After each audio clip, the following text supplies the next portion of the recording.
तो चलिए बच्चों सीखते हैं नेक्स्ट टॉपिक हमारा विद्युत परिपथ का आरेख। तो बच्चों हम यहाँ पर सबसे पहले हमें समझना होगा विद्युत परिपथ क्या होता है, उसे हम किस तरीके से रिप्रेजेंट करेंगे, किस तरीके से हम उसे कॉपी में बनाएंगे। ठीक है, फिर उसके बाद हम सीखेंगे यहाँ पर जो है उसका आरेख हम किस तरीके से बना सकते हैं। लेकिन बच्चों हमें क्या करना पड़ेगा, उससे पहले कुछ सिंबल्स के बारे में हमें पता होना चाहिए।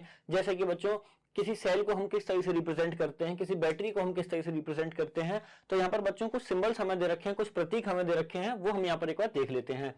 ठीक है, तो देखिए विद्युत सेल को कुछ इस तरीके से रिप्रेजेंट किया जाता है। ठीक है, फिर उसके बाद में बात आती है बच्चों बैटरी की। तो ये कह रहे हैं कि सेलों के संयोजन को ही बैटरी बोलते हैं। यानी कि अगर आपके पास में बच्चों कई सारे सेल हैं, तो अगर आप उसे इस तरीके से श्रेणी क्रम में लगा दें तो आपके पास में क्या बन जाती है, बैटरी बन जाती है। ठीक है, चलिए बच्चों नेक्स्ट देखते हैं बच्चों स्विच को किस तरीके से हम रिप्रेजेंट कर सकते हैं। तो इन्होंने कहा कि स्विच को आप इस तरीके से रिप्रेजेंट कर सकते हो। बच्चों याद रहे कि अगर आपके पास में स्विच इस तरीके से बना हुआ है, इसका मतलब वो स्विच ऑफ है। ठीक है, और अगर आपके पास में स्विच को कुछ इस तरीके से बना दिया जाए तो इस बात का मतलब ये क्या है, स्विच ऑन है। ठीक है, चलिए आगे बढ़ते हैं। नेक्स्ट बच्चों आपके पास में तार संधि। तार संधि का मतलब होता है बच्चों तार के बीच में जॉइंट। तो तार के बीच में जॉइंट को हम किस तरीके से रिप्रेजेंट करेंगे। तो इन्होंने क्या किया, इन्होंने कुछ हमें इस तरीके से बता दिया कि आपके पास में एक तार ऐसे जा रही है और आपने उस तार में इस तरीके से जॉइंट कर दिया है। ठीक है, इसको बच्चों हम क्या बोलते हैं, तार संधि। इसके बाद में देखिए बिना संधि के तार क्रॉसिंग। इसका मतलब क्या है, देखिए आपके पास में बच्चों एक तार है। ठीक है, और उसके ऊपर से एक और तार ऐसे जा रही है, बस इतनी सी बात। ठीक है, ये जॉइंट नहीं है, ये बस तार ऐसे जा रही है और उसके ऊपर से पड़ी हुई है। तो इसे हम किस तरीके से रिप्रेजेंट करेंगे। तो उन्होंने कहा एक तार ऐसे है, उसके ऊपर दूसरा तार ऐसे जा रही है, आप इस तरीके से रिप्रेजेंट कर सकते हो। चलिए आगे बढ़ते हैं बच्चों। कह रहे हैं विद्युत बल्ब को किस तरीके से रिप्रेजेंट करेंगे। तो उन्होंने बच्चों हमें यहाँ पर जो सिंबल दे दिया कि विद्युत बल्ब को कुछ आप इस तरीके से रिप्रेजेंट कर सकते हो। ठीक है, चलिए आगे देखते हैं।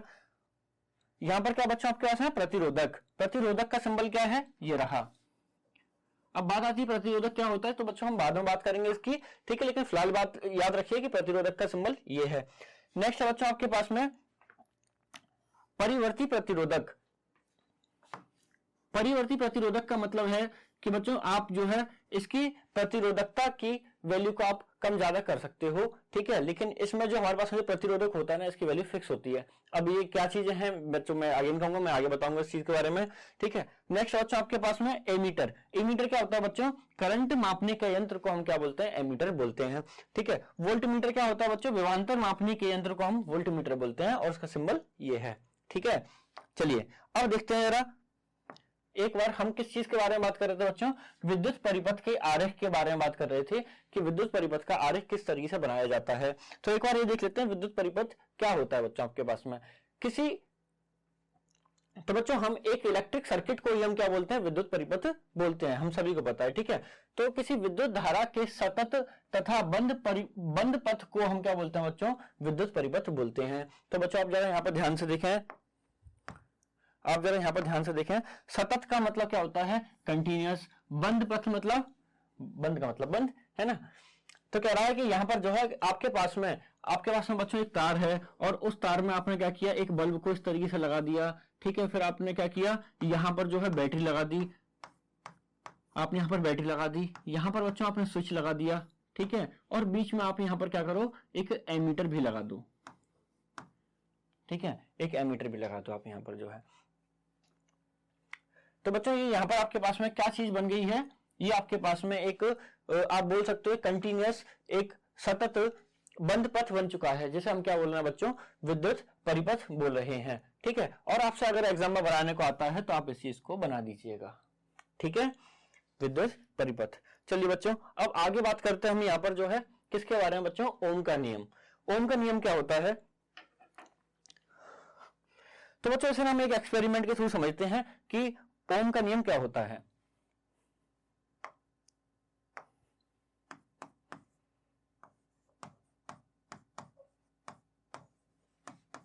ओम का नियम,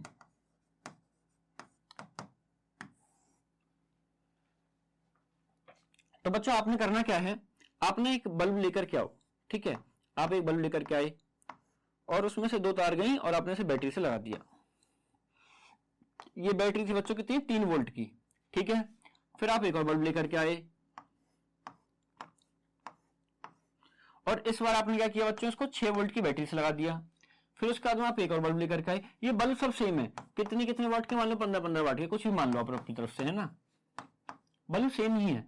ठीक है, आप बस उसमें उसी बल्ब में अलग अलग बैटरी लगा करके आप चेक कर रहे हैं।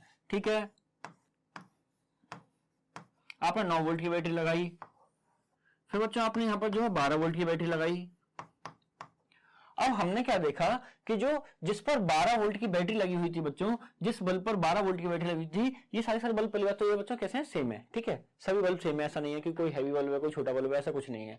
ठीक है, जिस पर बच्चों 12 वोल्ट की बैटरी लगी हुई थी ना, वो वाला बल्ब बच्चों बहुत ज्यादा खुश था। बहुत ज्यादा खुश का मतलब ये था, ये बहुत अच्छी तरह से बहुत तेजी से जल रहा था, ग्लो कर रहा था। ठीक है, और बच्चों जिस पर 9 वोल्ट की बैटरी लगा रखी थी, ठीक है, वो भी खुश था, थोड़ा सा डिम था इसके कंपेयर में, लेकिन ये भी खुश था। ठीक है, लेकिन बच्चों अगर इसके बारे में बात करी जाए तो ये कुछ ऐसा था, अगर इसके बारे में बात करी जाए तो ये कुछ ऐसा था। इस बात का मतलब ये बहुत ज्यादा धीमे जल रहा था, बहुत ज्यादा डिम जल रहा था, ये थोड़ा सा उससे तेज हुआ, ये थोड़ा उससे तेज हुआ, ये जितना जल सकता था उतना जला, ये फुल जला अपना जो है।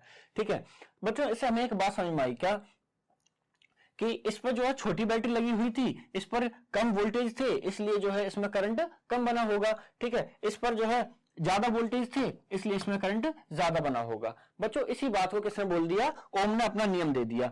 ठीक है, क्या कहता है वो, क्या कहता है, कह रहा है कि किसी विद्युत परिपथ में आप जितनी ज्यादा आप वोल्टेज लगाओगे, उसमें उतना ही क्या फ्लो करेगा बच्चों, उसमें उतना ही करंट प्रवाह करेगा। ये वाली बात आपको याद रखनी है। तो V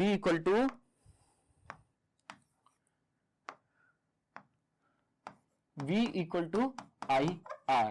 ठीक है, तो आप कहोगे कि ये चीज क्या बनाई है बच्चों, इसे बोलते हैं समानुपातिकता का सिंबल होता है ये समानुपातिकता का। इसका मतलब ये है कि किसी भी परिपथ में कितना कभी करंट ज्यादा फ्लो करेगा या कम फ्लो करेगा, ये निर्भर करता है किस पर बच्चों, उसके विभवांतर पर निर्भर करता है, उसके वोल्टेज पर निर्भर करता है। जितने ज्यादा वोल्टेज उतना ज्यादा करंट, बस इतनी सी बात। ठीक है, तो बच्चों ये वाली बात किसने बताई थी हमें, ओम ने, तो इसलिए इसका नाम क्या रख दिया गया, ओम का नियम।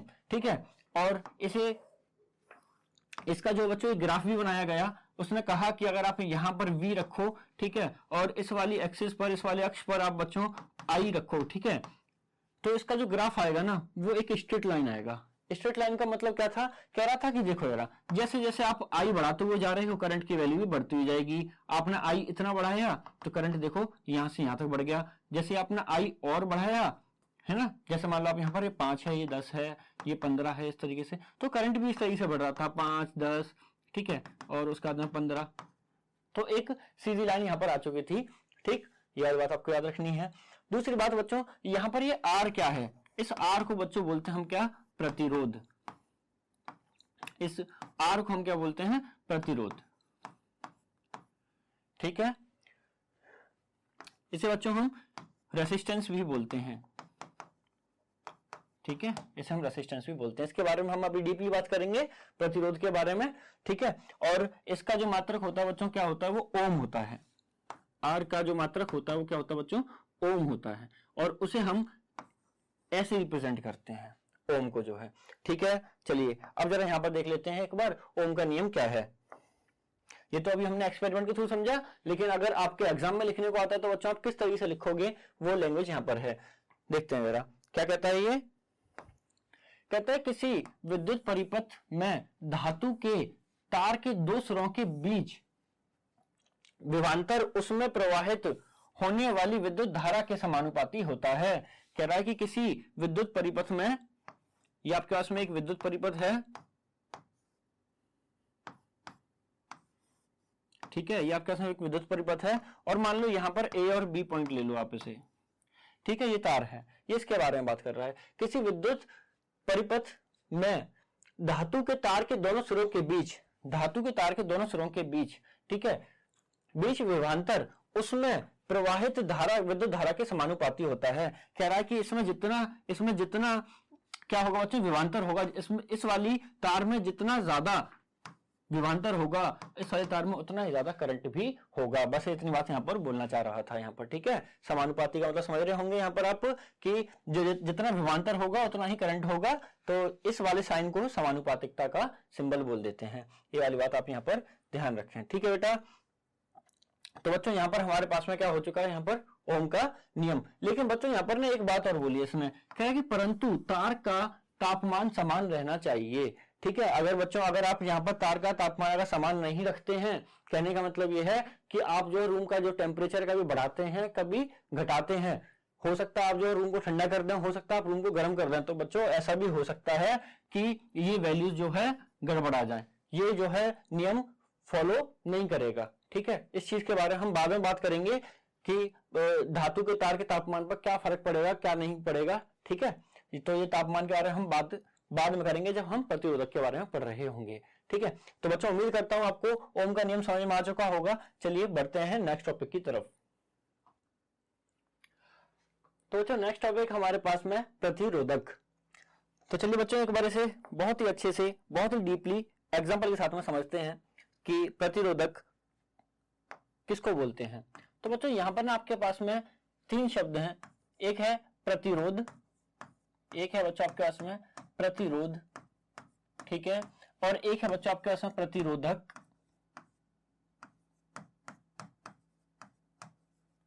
और एक होता है बच्चों आपके पास में प्रतिरोधकता, प्रतिरोधकता, ठीक है।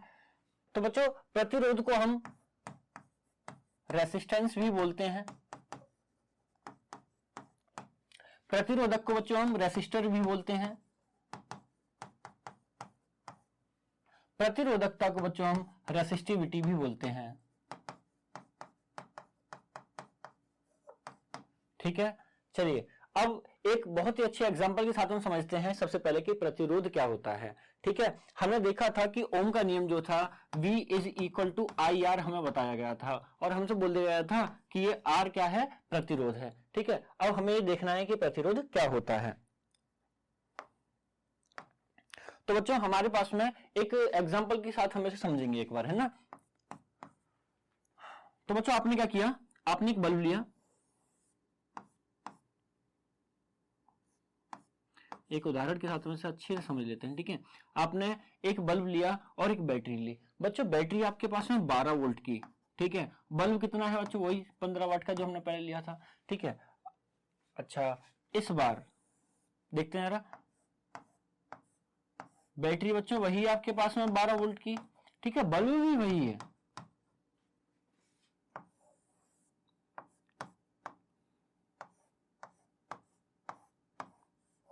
बैटरी 12 वोल्ट, बल्ब भी वही, ठीक है, 15 वाट वाला, और बैटरी भी वही दोबारा से, और बल्ब भी वही, ठीक है। फिर अलग क्या है, हमें क्या एक्सपेरिमेंट करने जा रहे हैं बच्चों इसमें। तो बच्चों ध्यान रहे ये वाली जो धातु की जो तार है ना, हमने ये बदल रखी है। यहां पर बच्चों हमने आयरन की तार यूज कर रखी है, यहां पर बच्चों हमने यहां पर हमने एल्यूमिनियम की तार यूज करी है, यहां पर हमने कॉपर की तार यूज करी है, कॉपर मतलब तांबा, है ना। और यहां पर बच्चों हमने सिल्वर की यानी कि चांदी की तार यूज करी है हमने यहां पर, ठीक है। अब हमें ये देखना है कि हमें यहां पर कि हुआ क्या जब हमने ऐसा किया तब, है ना। तो बच्चों देखा ये गया कि ये वाला जो बल्ब था जिस पर हमने चांदी की तार लगाई हुई थी बच्चों, ये वाला बल्ब बहुत ज्यादा तेजी से ग्लो कर रहा था, ठीक है। और ये वाला बल्ब जो है ये भी ग्लो कर रहा था, लेकिन इसका ग्लो इसके कंपेयर में कम था, ठीक है। अब देखते हैं बच्चों यहां पर जो है इसका ग्लो इसकी अपेक्षा और कम था, इसका ग्लो बच्चों और कम था। हमने देखा कि भाई जो ओम का नियम था वो तो ये कहता है कि V जो होता है वो समानुपाती होता है बच्चों किसके, विद्युत धारा के। इसका मतलब तो ये बच्चों कि सब पर अगर सेम आपने क्या लगाया बच्चों, यहाँ पर आपने विभवांतर सब पर सेम लगा रखा है, ठीक है, बल्ब भी सेम है, इसका मतलब तो करंट तो बराबर बराबर जाना चाहिए था, करंट बराबर बराबर जाना चाहिए था, इसका मतलब सारे के सारे बल्ब एक जैसे जलने चाहिए थे, लेकिन ऐसा नहीं हुआ। हमने क्या देखा बच्चों, यहाँ पर जो धातु की तार है उसमें करंट बहुत ज्यादा अच्छे से फ्लो कर रहा है, लेकिन जो आपके पास में धातु की तार मतलब जो चांदी की है, जो सिल्वर की है, उसमें करंट बहुत अच्छे से फ्लो कर रहा है, लेकिन बच्चों आपके पास में जो आयरन की जो वायर है, जो तार है, उसमें करंट अच्छे से फ्लो नहीं कर रहा। इसका मतलब कि जरूर ये जो करंट का फ्लो करना है, कि करंट कब अच्छे से फ्लो करेगा, कब अच्छे से प्रवाह करेगा, ठीक है, और कब अच्छे से प्रवाहित नहीं होगा, ये बच्चों किस बात पर डिपेंड करता है? धातु की तार पर डिपेंड करता है। ठीक है, अब हमें वो देखना है कि ऐसा क्यों हुआ, क्या चक्कर था यहाँ पर जो है। चलिए बच्चों देखते हैं जरा यहाँ पर। तो यहां से बच्चों हमने ना एक कंक्लूजन निकाला अपने माइंड में, एक रिजल्ट हमने निकाल लिया कि हर एक धातु के पास में करंट को अपने अंदर से गुजारने के लिए अलग अलग क्षमता होती है। चांदी की जो तार है ये अपने अंदर से बहुत अच्छे से करंट को गुजार सकती है, लेकिन बच्चों आप जो आयरन की तार है ये करंट को बहुत अच्छे से गुजार नहीं सकती। इसीलिए जो है चांदी की तार में से ज्यादा से ज्यादा करंट गया होगा और ये बहुत अच्छे से जो है जल पा रहा है, लेकिन आयरन की तार में से, ठीक है, इसमें से अच्छे से नहीं गया होगा, इसलिए ये नहीं जल पा रहा है। ठीक है, तो इसका मतलब ये है कि धातु का, ध्यान से सुना है, धातु का वह गुण धर्म, धातु का वह गुण जिसकी वजह से वो विद्युत धारा के प्रवाह में क्या कर पाता है बच्चों? प्रतिरोध उत्पन्न कर पाता है, विरोध उत्पन्न कर पाता है, उसी को हम क्या बोलते हैं बच्चों? प्रतिरोधक बोलते हैं। ठीक है, उसी को हम प्रतिरोधक क्षमता बोल पाते हैं। तो अगर मैं आपसे पूछूं यहाँ पर प्रतिरोधक क्षमता किसकी ज्यादा है, इसकी ज्यादा है या फिर इसकी ज्यादा है, तो आप बोलोगे इसकी प्रतिरोधक क्षमता ज्यादा है, क्योंकि ये ज्यादा से ज्यादा करंट को रोक पा रहा है, ये ज्यादा से ज्यादा करंट को नहीं रोक पा रहा। ठीक है, इतनी बात समझ में आई। अब हमें समझना है कि ऐसा क्यों हुआ। ठीक है, अब हमें ये समझना है यहाँ पर ऐसा हुआ क्यों। तो देखिए जरा बच्चों, जब आपने सिल्वर की वायर यूज करी, तो हुआ क्या होगा बच्चों? इसमें सिल्वर बच्चों जनरली कैसा होता है आपके पास में? प्योर मेटल होता है ना, प्योर आपके पास में। तो उसके अंदर जो अरेंजमेंट होती है, उसके अंदर जो परमाणुओं की जो व्यवस्था होती है बच्चों, कुछ इस तरीके से होती है। आप कह सकते हो कि हर एक परमाणु एक एक अच्छे से लाइन में व्यवस्थित है इसके अंदर जो है ना।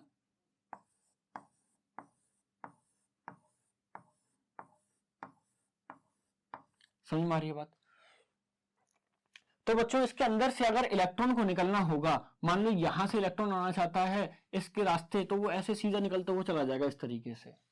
ठीक है, लेकिन अगर बच्चों मैं बात करूं यहां पर जो है किसके बारे में? Fe, यानी कि मैं आयरन की वायर के बारे में बात कर रहा हूं, इसकी तार के बारे में बात कर रहा हूं मैं। तो इसमें क्या होगा बच्चों जो लोहा जो होता है ना, वो अगर आपको पता हो तो ये कोबाल्ट, निकल वगैरह हो गए, इन सबको मिक्स करके बनाया जाता है ना। अगर आप बात करेंगे बच्चों कच्चे लोहे के बारे में, तो वो इतना ज्यादा मजबूत नहीं होता। और अगर आप कभी फैक्ट्री वगैरह में जाकर के देखें जहां पर गियर वगैरह बनते हैं, तो आप देखेंगे बच्चों वहां पर ना काफी सॉफ्ट आयरन होता है वो। अगर आप उसे उठा करके और अगर ऐसे ऊपर से जमीन में छोड़ भी देंगे तो चपटा हो जाता है वो नीचे जाकर के।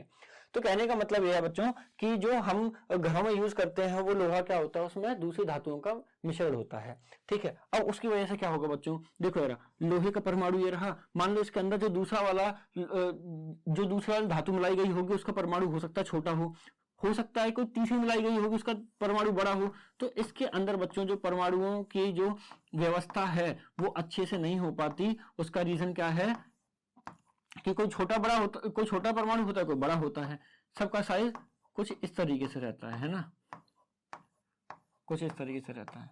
अब उसकी वजह से क्या होगा जरा सोचो। तो बच्चों यहां पर क्या आपके पास में, मान लो यहां से इलेक्ट्रॉन को आना है, यहां से इलेक्ट्रॉन को यहां से यहां तक पहुंचना है। ठीक है, अभी चल करके गया, ये चल करके ऐसे आया, यहां से इसे रास्ता मिल पा रहा है, ये गया, ऐसे गया और ऐसे गया और ऐसा आ गया। ठीक है, जब बच्चों को यहां से यहां तक पहुंचता है तो इसे क्या होगा बच्चों? इसे टाइम ज्यादा लग जाएगा। इसमें क्या था, वो सीधे सीधे चलता हुआ आया, क्योंकि यहाँ पर सब एक अच्छे से व्यवस्थित थे, एक इनकी अरेंजमेंट बहुत अच्छी खासी थी। लेकिन बच्चों यहाँ पर क्या हुआ, इनकी अरेंजमेंट अच्छी नहीं है, जिसकी वजह से क्या होगा, ये यहां से रास्ता मिलेगा, ये वहां से वहां तक पहुंचेगा। और मैं जानता हूं, जरा ध्यान दो बच्चों, मैं जानता हूं कि I इज इक्वल टू क्या था, Q अपॉन में T, है ना। विद्युत धारा किसके बराबर था बच्चों आपके पास में?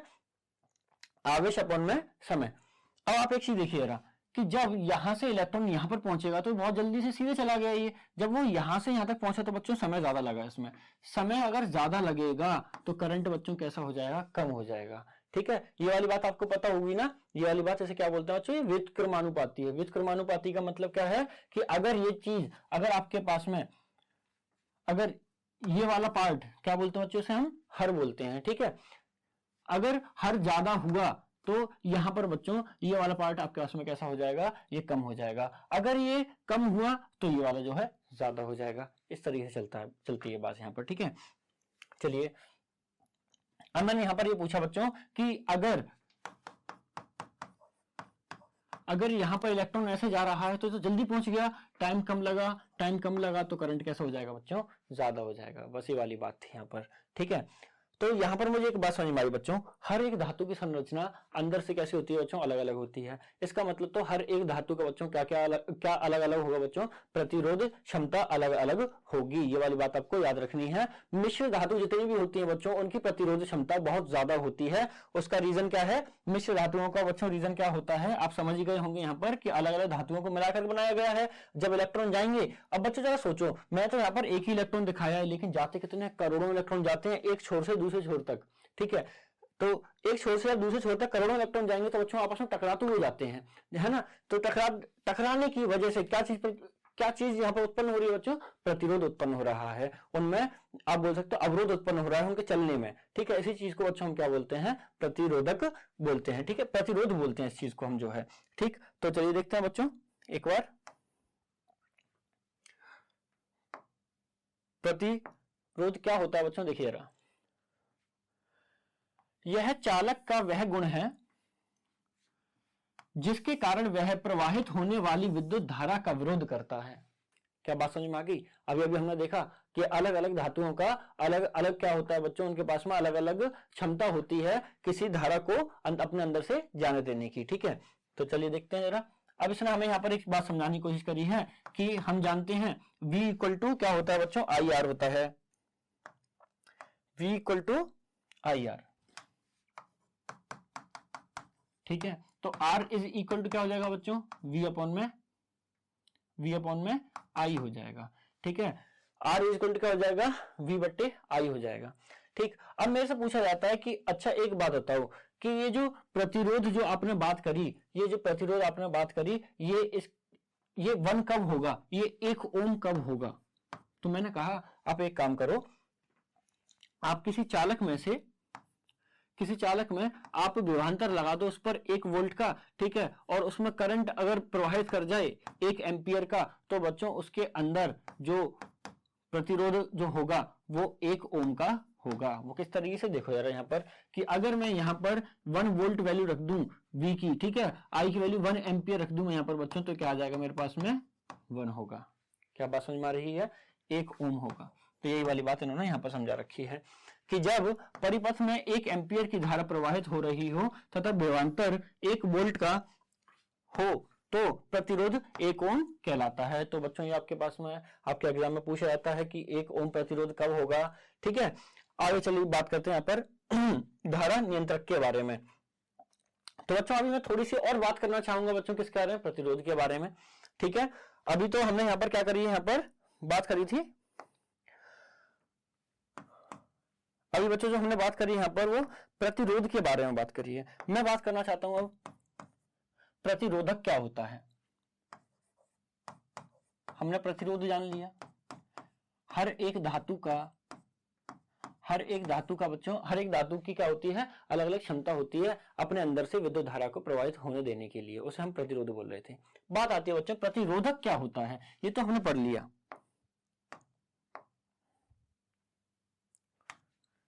प्रतिरोधक क्या होता है,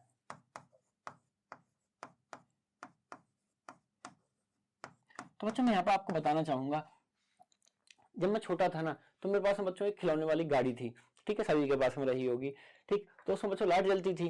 अब लाइट जलती थी, मुझे तो भाई वो लाइट बड़ी अच्छी लगती, तो मैंने क्या किया, उस लाइट को निकाल कर मैंने गाड़ी को तोड़ दिया मैंने जो है, ठीक है। अब उसमें से बच्चों जो लाइट निकली है, जो बैटरी निकली, ठीक है, अब मैंने जो है उसमें से बच्चों जो लाइट निकली थी वो कुछ ऐसी थी, उसमें तो खैर सेल थी, लेकिन सेल से मैं काम नहीं करता था। तो मेरे पास में, ये कब की बात है, 3rd 4th क्लास की बात है, ठीक है। तो मैं कुछ ऐसे शौक पाला करता था उस टाइम पीरियड में। तो देखो यार बच्चों होता क्या था, मेरे पास में ना एक ना यहाँ पर जो है क्या थी, एक बैटरी थी मेरे पास में ऐसी, ले आया था किसी दोस्त से वगैरह से मांग करके उस टाइम पर, तो उस पर लिखा हुआ था ऐसे करके 9 वोल्ट लिखा हुआ था, और पता नहीं कुछ ऐसे HW ऐसे कुछ ऐसा लिखा हुआ था, मतलब हाई वाट होता है, पता नहीं क्या होता है इस बात में ध्यान नहीं है अच्छे से। तो हुआ क्या बच्चों, मैंने ना इस वाले बल्ब के तार को यहां लगाया और इसको मैंने यहां लगा दिया। मैंने क्या देखा, बल्ब बच्चों फ्यूज हो गया, बल्ब जो है फ्यूज हो गया। पास में ही जो है एक बिजली वाले अंकल की दुकान थी जिनके पास में ये बल्ब वगैरह मिला करते थे, ठीक है। मैं वहां पर लेकर के पहुंचा, मैंने कहा कि अंकल मुझे एक बल्ब दे दो ऐसा, और उन्होंने दे दिया दोबारा से जो है। फिर मैंने उन्हें दिखाया कि अंकल जब मैं इस बल्ब को इस पर लगाता हूं तो ये जो है फ्यूज हो जाता है, जब मैं इस बल्ब को यहां लगाता हूं तो ये फ्यूज हो जाता है। मैंने उन्हीं के सामने लगा के दिखा दिया, वो भी मैंने फ्यूज कर दिया। अब एक्चुअल में होता क्या है बच्चों, ये 1-1, 2-2 रुपए के आते हैं ये, ठीक है, ये 1-1, 2-2 रुपए के आते हैं बल्ब जो LED होते हैं जो। तो उन्होंने वो दिया, मैंने उन्हीं के सामने लगा के और वो फ्यूज कर दिया मैंने जो है। तो अंकल ने मेरे से कहा कि बेटा रुक, एक काम कर, इसमें ना ये बल्ब जो है ये ना सेल से चलने वाले बल्ब हैं, ये जो है ये सेल से चलने वाले बल्ब होते हैं, और सेल कितने का होता है बच्चों, सेल में होता है 1.5 वोल्ट होता है, 1.5 वोल्ट होता है, और ये 9 वोल्ट की बैटरी से मैं उसे चला रहा था। तो मैंने कहा अंकल अब मैं क्या करूं, उन्होंने कहा देख एक काम कर, तू ना रेसिस्टर ले जा। मैंने कहा वो क्या होता है, उन्होंने ना मुझे क्या किया बच्चों, उन्होंने कुछ ऐसा ना, कुछ ऐसा सा होता है वो, उसकी डिजाइन कुछ ऐसी सी होती है ऐसे करके, ठीक है। अब इतना बड़ा इतना मोटा नहीं होता वो तो होता है बच्चों चावल का सा दाना होता है ना, चावल का सा दाना ऐसा सा होता है वो। उन्होंने ला के मुझे दे दिया, उन्होंने कहा कि देख एक काम कर, इस बल्ब में से ना एक तार तो ऐसा कर इसमें लगा दो। मैं लगा दिया कि क्या था ये, रेसिस्टर। और फिर कहता है कि रेसिस्टर की, फिर उन्होंने कहा कि मेरे से कि रेसिस्टर की एक तार को यहां लगाओ और बल्ब की एक तार को यहां पर लगा दो। अब जला के देखो जरा, मैं जला के देखा बच्चों ये फ्यूज नहीं हुआ, ये अब फ्यूज नहीं हुआ जो है, ये बच गया बल्ब जो है मेरा जो है फूकने से बच गया। तो मैंने कहा यार ये क्या चीज है, उन्होंने कहा बेटा इसी को हम रेसिस्टर बोलते हैं। तो उस टाइम पर तो चीज मुझे समझ में नहीं आई, क्योंकि हमने तो स्कूल में सुना था रजिस्टर के बारे में, कॉपी रजिस्टर के बारे में सुना था। उन्होंने, मैं उस टाइम बच्चों मैं रजिस्टर भी नहीं बोलता, मैं रजिस्टर ही बोलता था ऐसे जो है, ठीक है। तो अब हुआ क्या, ये बच गया यहाँ पर। अब जरा यहाँ पर समझते हैं बच्चों ये क्या चीज थी। यही चीज बच्चों आपकी बुक में, यही चीज आपके बस में बुक में दे रखी है, लेकिन किस तरीके से दे रखी है जरा वो समझना है अच्छे से। वहां आपकी बुक में बच्चों इसकी ना रिप्रेजेंटेशन ऐसे करी है, ऐसे करके, ये प्रतिरोधक, ये क्या आप क्या है, ये प्रतिरोधक है। ये कहां लगाया जाता है आप समझ गए, जब कोई चीज फूकने वाली हो उससे बचाने के लिए यूज किया जाता है। अरे नहीं आई बस समझ में, चलो देखते हैं ये हुआ क्या था इसके साथ में ऐसा जो है। बच्चों जरा समझना है सारी बात को। पहले तो आप ये समझो कि कोई भी बल्ब जलता कैसे है, कोई बल्ब जलता कैसे है। तो बच्चों सभी को पता है कि बल्ब के अंदर ना एक ऐसा फिलामेंट होता है, एक पतला सा ऐसा फिलामेंट होता है ना, और यहाँ से जो है ऐसे करके जो तार जा रहे होते हैं और बैटरी से लगा देते हैं, तो यहाँ से तार से करंट जाता है और इसमें से होकर के और ऐसे आकर के ऐसे जल रहा होता है। नहीं आया समझ में, दोबारा बताओ कैसे जलता है ये। तो देखो यार बच्चों, ये जो फिलामेंट होता है ना, अगर आप इसे नोटिस करो तो ये बाल के जितना पतला होता है फिलामेंट, स्प्रिंग सी बनी हुई होती है इसमें। तो यहाँ से क्या होता है बच्चों, जैसे आपने बैटरी लगाई ना, यहाँ से चार्ज जाएगा इसके अंदर से, करंट जाएगा इसके अंदर से, ठीक है। अब बच्चों क्योंकि ये तार तो था मोटा, जरा ध्यान से देखना जरा, तार बच्चों ऐसे आपके पास में एक चौड़ा सा रोड है, ठीक है, और फिर आगे चल करके वो कुछ ऐसा हो जाए, ऐसा हो जाए, मतलब यहाँ से बहुत सारी मोटरसाइकिल आ रही है बच्चों, बहुत सारी मोटरसाइकिल रेस लगाते हुए आ रही हैं, ठीक है, और आगे चल करके रोड कुछ ऐसा हो जाए, सारी मोटरसाइकिल जो जा रही हैं चलते हुए आपस में आकर बच्चों यहाँ पर क्या होगा, टकरा जाएंगी इस जगह पर जाते ही, ठीक है। ऐसे बच्चों इसके साथ में भी होता है कि यहाँ से जब करंट ऐसे जा रहा होता है ना, तो यहाँ जैसे पतला सा तार आता है, इसमें जाकर के वो टकराना शुरू कर देते हैं। कौन, इलेक्ट्रॉन। जब बच्चों इलेक्ट्रॉन आपस में टकराते हैं तो आपको पता है टकराने की वजह से बच्चों क्या चीज उत्पन्न होती है बच्चों, ऊष्मा, है ना, हीट वहां पर प्रोड्यूस होती है, हीट प्रोड्यूस होगी जिसकी वजह से बच्चों ये कैसा हो जाता है, ये लाल पड़ जाता है और बल्ब जलना शुरू हो जाता है। क्या बात समझ में आ गई, ठीक है। अब बच्चों जब जलता है तो गर्म पड़ जाता है, लाल पड़ जाता है, लेकिन बच्चों ये इतना जो लाल पड़ता है ना, लेकिन इसका जो गलनांक होता है वो बहुत ज्यादा होता है। गलनांक क्या होता है, वो टेम्परेचर जिस पर कि ये गल जाता है उसे क्या बोलते हैं बच्चों, गलनांक बोल देते हैं। मान लो इसका गलनांक बच्चों कितना है, 500 डिग्री सेल्सियस, मान लो अपनी तरफ से जो है, ठीक है। लेकिन जो आपने यहां से जो इलेक्ट्रॉन भेजे थे ना, उसकी वजह से बच्चों ये 300 डिग्री सेल्सियस तक ही गर्म हुआ, इसका मतलब ये अभी गलेगा नहीं, ठीक है।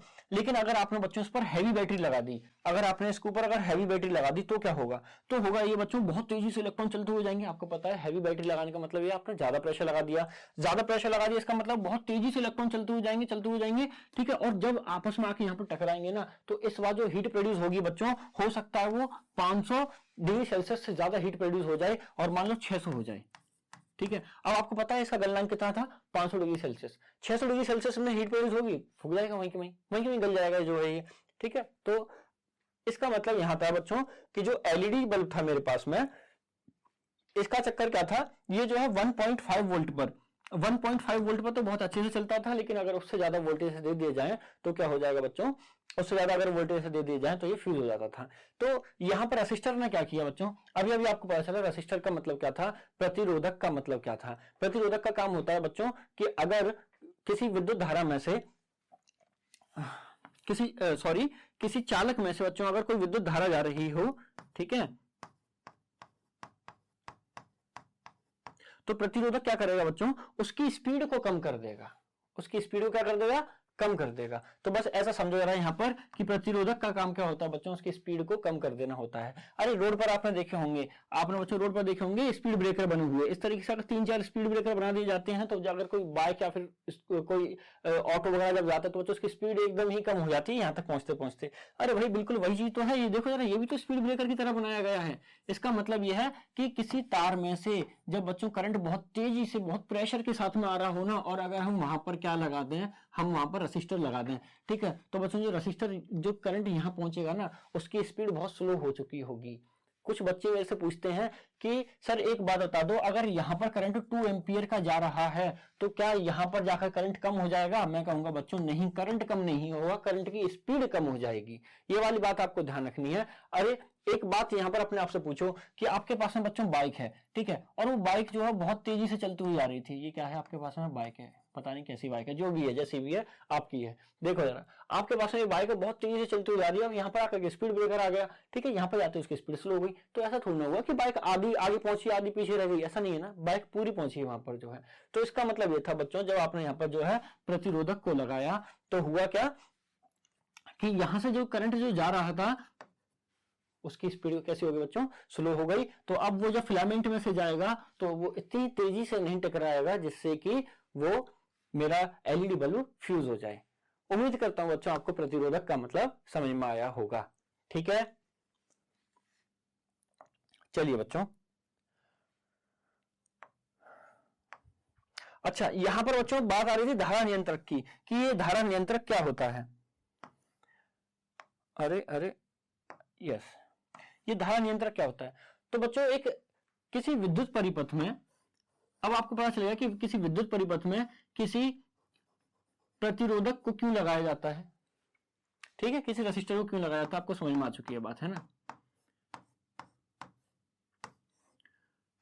तो बच्चों एक ऐसा प्रतिरोधक जिसकी प्रतिरोधक क्षमता को बदला जा सकता है, ठीक है, अपने किसी सर्किट में अपने अकॉर्डिंग, ठीक है, सर्किट के अकॉर्डिंग जो है हम चाहते हैं कि उसकी प्रतिरोधक कभी ज्यादा हो जाए, हम चाहते हैं कभी कम हो जाए, ठीक है। तो यहां पर हम क्या उसे सिंबल लगा देते हैं बच्चों, यहां पर ऐसे करके ऐसे एरो मार देते हैं। इसका मतलब यह है कि ये एक ऐसा प्रतिरोधक है जिसकी क्षमता को हम कम ज्यादा कर सकते हैं। बस इतनी बात है बच्चों, से हम क्या बोलते हैं, धारा नियंत्रक बोलते हैं। धारा नियंत्रक मतलब वो विद्युत धारा को नियंत्रण में रखता है, ठीक है। तो देखिएगा, परिपथ में प्रतिरोध को परिवर्तित करने के लिए जिस युक्ति का प्रयोग किया जाता है उस युक्ति को धारा नियंत्रक कहते हैं, ठीक है। प्रतिरोध को परिवर्तित करने के लिए, उसके रेसिस्टेंस को परिवर्तित करने के लिए, चेंज करने के लिए, ठीक है, जिस डिवाइस का यूज किया जाता है बच्चों, उसे हम क्या कहते हैं, उसे हम धारा नियंत्रक कहते हैं। बच्चों उम्मीद करता हूं ये आपको बहुत अच्छे से समझ में आया होगा। चलिए नेक्स्ट टॉपिक की तरफ मूव करते हैं।